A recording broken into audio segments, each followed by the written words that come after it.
Olá, alunos! Espero que esteja tudo bem com vocês. Vamos iniciar mais uma semana aí de aula, falando agora a respeito da Alemanha nazista. A Alemanha no pós-guerra mundial, pós-Primeira Guerra. Qual a situação da Alemanha que permitiu a ascensão de Hitler ao poder ou a ascensão do nazismo ao poder. Então nós vamos aí trabalhar analisando pontos por pontos.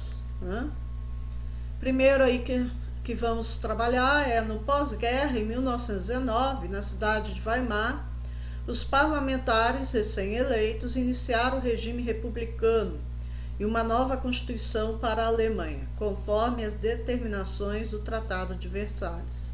Bom, nós vimos que o Tratado de Versalhes ele foi aquele tratado para punir a Alemanha no pós-Primeira Guerra Mundial. Foi o pior tratado, de todas as nações envolvidas, a Alemanha foi a mais prejudicada. O tratado foi específico em direção à Alemanha. E esse tratado ele vai ser responsável pelo revanchismo que surge na Alemanha no pós-guerra.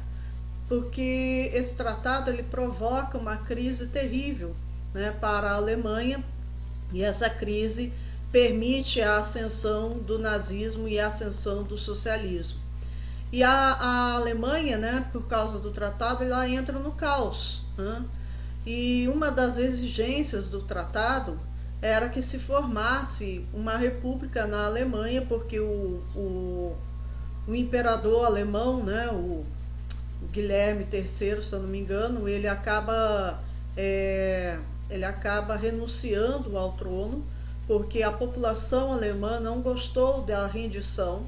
Eles não haviam sido invadidos, o território alemão não havia sido invadido na Primeira Guerra Mundial. Então, para os alemães, eles não tinham sido derrotados, eles não tinham sentido isso. Eles acreditavam que eles poderiam continuar na guerra. Sim, é verdade, eles poderiam ter continuado na guerra, mas era só uma questão de tempo para a derrota completa da Alemanha, a destruição do seu exército e parte do seu território. Então, para evitar isso, dois generais que eram os responsáveis aí pelo comando do exército alemão na Primeira Guerra, que é o Hindenburg e o Ludendorff, esses dois generais convenceram o imperador de pedir a renúncia, de fazer a rendição. E aí, quando foi feita a rendição, porque eles acreditavam que a Inglaterra e a França elas não iriam punir tão fortemente a Alemanha, que seria assim, uma rendição mais tranquila, que o tratado seria mais tranquilo também. Só que eles foram pegos de surpresa com a imposição do Tratado de Versalhes, que era fortemente punitivo, tão punitivo que os Estados Unidos, com o presidente Woodrow Wilson, ele não concordou. Ele previu que aconteceria o caos na Alemanha por causa desse tratado. E ele se retira da reunião de Versalhes e fica basicamente a Inglaterra e a França liderando esse acordo. E impôs isso à Alemanha, que vai trazer uma situação de crise econômica, processo inflacionário, demissão em massa, falência de indústrias, muitas fazendas vão deixar de produzir. Então a situação, o comércio fica estagnado, então a situação se torna extremamente crítica, uma desvalorização enorme da moeda. Então, se a situação crítica leva o povo a pressionar o Guilherme, começam aí a fazer uma pressão intensa em cima dele, ele não aguenta essa pressão e acaba renunciando.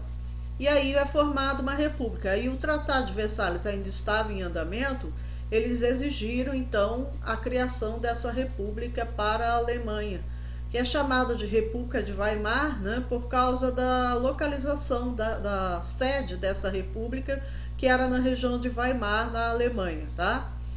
Nessa República de Weimar, foi necessário a eleição de parlamentares que vão criar uma nova constituição para a Alemanha. E começa então um governo na Alemanha de 1919, aqui olha, de 1919 até o ano de 1933.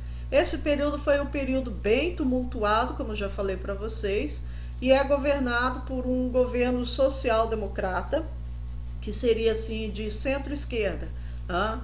Sob o comando de Ebert, mas esse comando ele vai até 1928. Em 29 já é o presidente Hindenburg, que é aquele general da Primeira Guerra Mundial. Tá? A Alemanha teve que, o tratado exigiu uma pesada indenização que a Alemanha tinha que pagar, que consumia boa parte do PIB da Alemanha. E é isso que provoca a crise econômica na Alemanha, né? Porque parte do que eles produziam, que eles conseguiam de lucro, eles tinham que reverter para pagar essa indenização. Então eles não conseguiam investir em setores econômicos para fazer a Alemanha voltar a se reerguer, voltar a produzir, a gerar emprego, a fortalecer a moeda, né? A estagnar a inflação e a população passar então a ter um respiro. Então isso não acontece. Por quê? Porque grande parte do PIB estava concentrado no pagamento dessa indenização, que basicamente essa indenização fica nas mãos da França e da Inglaterra, tá? A crise provocou convulsões sociais, porque as pessoas começaram a ser demitidas em massa, as pessoas já não estavam tendo dinheiro suficiente para o consumo mensal, né, de coisas básicas. Para vocês terem uma ideia, gente, a valorização da moeda foi lá embaixo. O marco, né, que era a moeda alemã, passou a não valer nada. Tá? Em muito pouco tempo, em questão de 5 anos, do final da guerra até 1922-23, o marco da Alemanha, só para vocês terem uma noção, um marco, tá? Valia trilhões de dólares. Então não valia nada, era só um papel. Tá? Então, para a pessoa comprar o básico no supermercado, ela tinha que literalmente carregar com ela montanhas de dinheiro para ela conseguir comprar o básico. Foi registrado, né, com filmagens inclusive, de alemães andando nas ruas com carrinho de mão, cheio de marco, cheio de dinheiro, esse carrinho de mão, para ele ir no supermercado comprar o suficiente para, vamos dizer, 2, 3 dias. Tá? Então, se torna uma situação insustentável na Alemanha e começa, obviamente, a eclodir várias convulsões sociais, né? Passeatas, manifestações, greves, né? E as pessoas então entram em desespero. Tá? Essas convulsões sociais provocam instabilidade política, né? Começa aí uma série de acusações na política, começa parlamentares perder a sua posição, acabar renunciando porque não aguenta a pressão e vai por aí afora. E é nesse momento que o nazismo e o socialismo começam a ascender, porque essa população desesperada, essa população que não está vendo, né, uma melhora na sua situação de vida e que não encontra na República de Weimar uma resposta de melhorias, ou que eles façam algo para tirar a Alemanha dessa situação, essas pessoas começam então a jogar, né, suas esperanças em cima do socialismo ou do nazismo. Tá? Então as pessoas passam a apoiar muito mais o socialismo do que o nazismo. O fortalecimento do nazismo vem mais no final da década de 20, por causa da crise de 1929. Tá? Nesse momento, o grande operariado está jogando todos os seus votos em cima dos socialistas e eles estão conseguindo fazer cada vez mais um número de representantes no parlamento. Tá? Aqui é o parlamento da República de Weimar, tá? Reunidos. Havia o presidente e o primeiro-ministro na República de Weimar e os seus parlamentares, né? Que procuravam encontrar soluções para essa crise, mas não conseguiam sair dela, ficava patinando por causa dessa situação. Tá produzindo, mas parte do que está produzindo está sendo voltado para o pagamento da indenização. O nacionalismo entra em cena. Aí, conforme chega 1925, né, por volta de 1925, Os norte-americanos, prevendo o que aconteceria com a Alemanha, né, com a ascensão do socialismo, ou provavelmente aconteceria o mesmo que aconteceu lá com a Rússia, eles não queriam isso, né, uma ascensão do socialismo, uma ascensão da esquerda. Eles então começam a injetar dinheiro dentro da Alemanha, emprestando dinheiro para o governo alemão, para que a Alemanha voltasse a produzir, né, voltasse os industriais a ter dinheiro para a produção, o comércio, né, ter um incentivo com o dinheiro circulando na sua economia. E aí, com a indústria produzindo mais, gera mais emprego, né? Construção civil também vai gerar mais emprego. E aí a Alemanha começa a tirar o pé do lodo, né? Começa a sair daquela situação de dificuldade a partir de 1925 com essa ajuda norte-americana.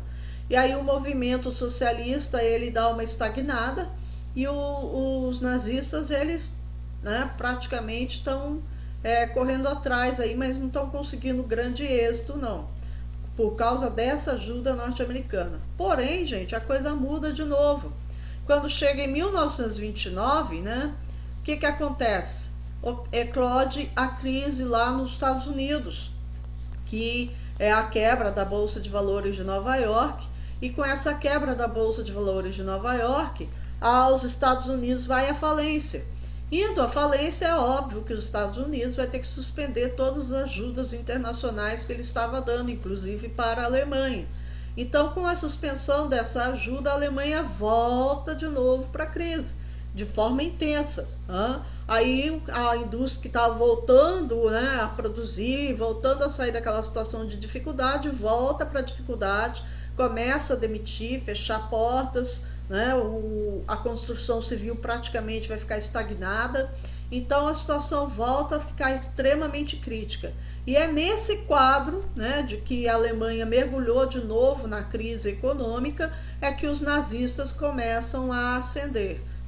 Os nazistas eles vão fazer uso, né, do discurso de que eles são a resposta para tirar a Alemanha da crise. Então eles são a esperança para os alemães têm que confiar neles, né?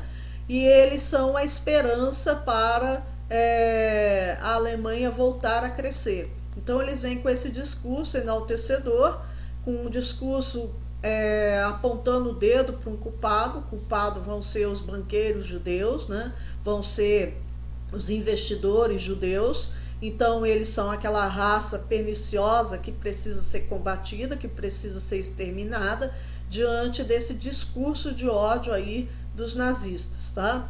Com esse discurso, né, de que eles vão intervir na economia, de que eles vão fazer com que a Alemanha volte a crescer novamente, a burguesia, a alta burguesia, que é dona das grandes indústrias, dona de muitos comércios, elas então passam a investir no partido nazista, tá? Então o partido começa a crescer enormemente, mas também fundamentado em várias fraudes, tá, gente? Não foi só apoio da burguesia e popular, não, tá? Porque para eles ascenderem politicamente teve muitas fraudes eleitorais, tá?